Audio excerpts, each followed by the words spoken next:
Here we have your chest press machine. The purpose of this machine is to activate your pectoral muscle, enter your delt muscle, and tricep muscle, okay? The machine has a couple different adjustments that we want to consider before utilizing the movement. The first one is your seat. That's obviously going to be based on your height. Once you get in, I'll be able to show you really quickly if you know you're the right height or not. But first, I'm gonna pull the right handle and push down, okay? If I wanna release it up, just pull the handle and it will come up automatically. The second area of adjustment is obviously your weight stack. Make sure you adjust your weight before you get into the machine. Always safer and easier to do so. Once I sit down,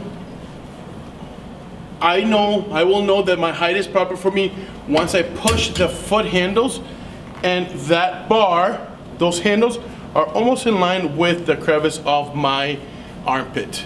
If I'm too high, then I gotta bring my seat up. If I'm too low, then I gotta bring my seat down, okay?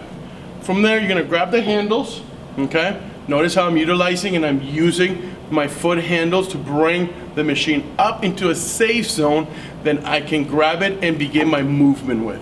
Once I'm in this position, I'm gonna release my foot handle there, get my shoulders back, my head back against the pad, and it started the movement by inhaling, breathing in, and working the eccentric movement and pressing through. Notice as I get to the bottom part of my movement, my arms and elbows are perfectly aligned with each other.